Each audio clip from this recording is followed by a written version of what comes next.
Alpha to Charlie, come in. Charlie to Alpha, I copy. क्या आपको target दिख रहा है? जी हाँ सर, मुझे इंट्रूडर नजर आ रहा है। देखने में कैसा है? How does it look? It's very muscular, black, a bit short, but yes, very intimidating. I want all the information about the intruder, and I want it now. Yes sir, I'll get you all the information about the intruder. Over and out.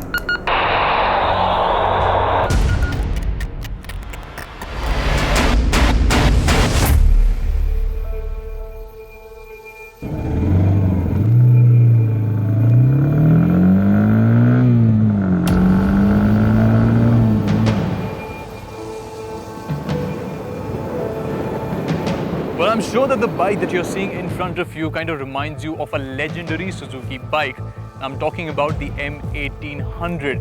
And well, it does not get an upgrade, but yes, it does get a younger sibling in the form of the Intruder 150. Now, I'm here in Lavasa to test out this beauty and to really find out whether it really justifies this tag, the Intruder.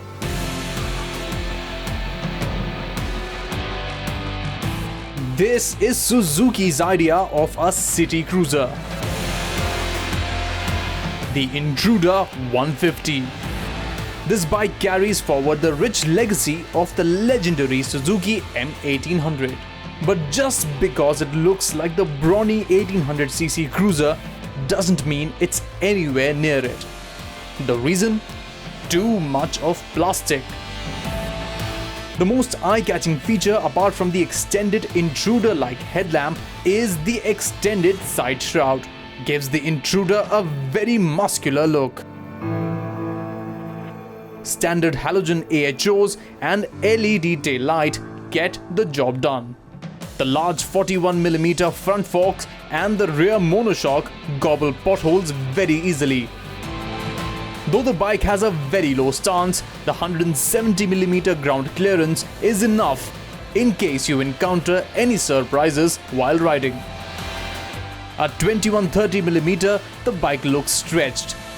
The digital instrument cluster carries a very unorthodox design, rectangular and sleek, but again it feeds all the information clearly, even shows the transmission. The Intruder 150 comes with ABS, that's a plus on a 150cc cruiser. Now you have to understand, this is not your traditional cruiser bike that you can take long distances, probably like Ladakh, because it's not meant for that. This is a city cruiser, because of which it borrows a lot of elements from a city bike like the Gixxer. You see the dual rear exhaust, the front forks, ABS, and I think these are the additions which actually rob the Intruder 150 of a traditional cruiser bike look. Now to the ride experience.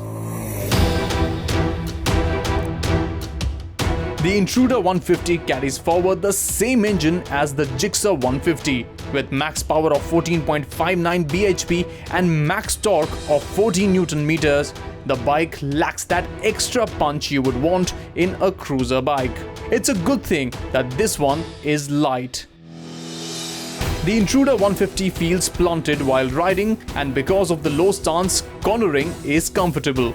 So if you are planning to go on a long ride on the Intruder 150, I would say you need to pack up on fuel, because this bike comes with a fuel capacity of just 11 liters, and I don't think that's enough. Yes, it will give you a good mileage, but I would say just to be safe, pack up on fuel.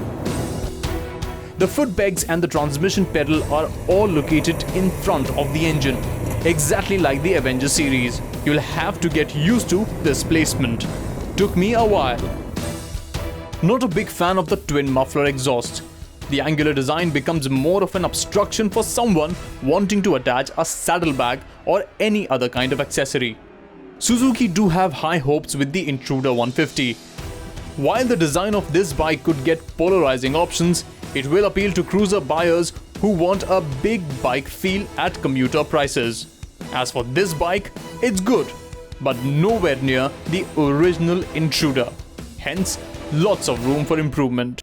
So it's finally time to say goodbye to the beauty we call Lavasa and also the Intruder 150. And I have to say, Suzuki, you've almost got it right with this bike. Now, look at the front half of the bike. I would say it's an eyeball catcher.